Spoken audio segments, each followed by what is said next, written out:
In November 2002, a 19-year-old garbage man bought a single lottery ticket for £1.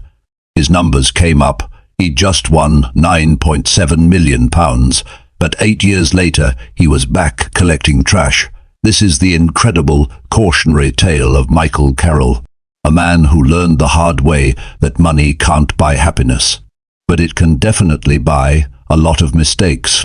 Michael Carroll's life before the lottery wasn't glamorous. Born in 1983 in Norfolk, England, he had a troubled childhood.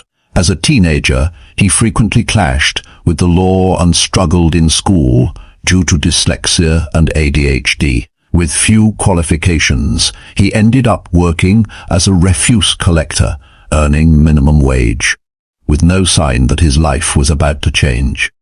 November 2nd, 2002, Michael was working his shift when something unusual happened. He decided to buy a lottery ticket. Not because he dreamed of winning, he just grabbed 2 lucky dip tickets on impulse for £1 each.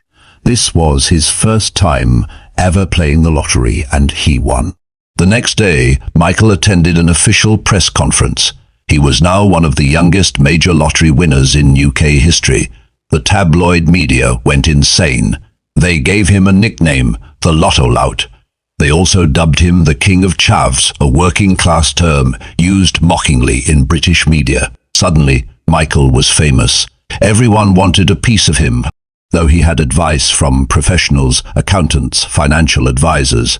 They told him what to do with the money, but Michael wasn't really listening. Just a week after winning, he gave away £4 million to family members. He gave his mother, aunt, and sister £1 million each. His behavior was generous, sure, but it was also the first sign of financial chaos. Meanwhile, by 2005, he had spent so much money that his accountant warned him, "You have £1 million left." In 3 years, he'd blown through nearly £9 million.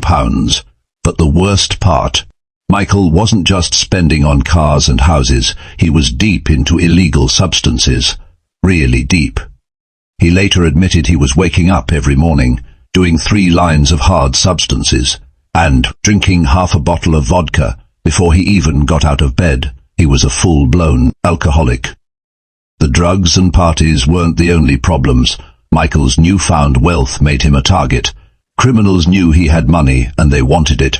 He woke up one morning in 2006 to a horrifying discovery. 5 of his beloved dogs had been killed. The message was clear: he was being targeted for blackmail. On another occasion, men showed up at his house with shotguns. He was paranoid, surrounded by danger, and completely alone. Even his friends were only there for the money. In February 2006, Michael was arrested and jailed for 9 months on charges of affray, basically violence in public.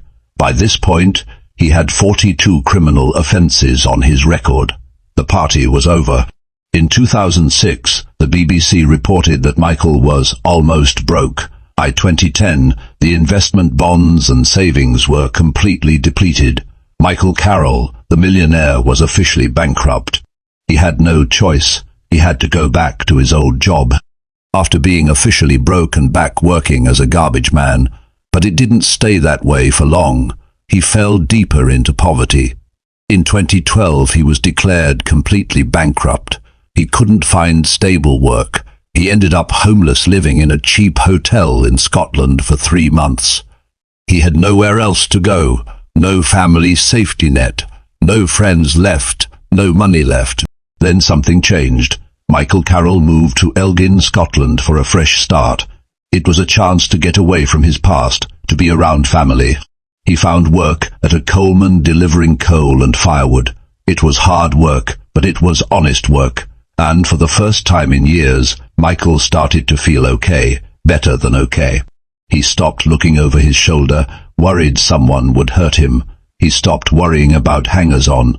He wasn't rich, but he was free. If you won a lottery today, what would you do differently? I would like to know your opinion. Thank you for watching.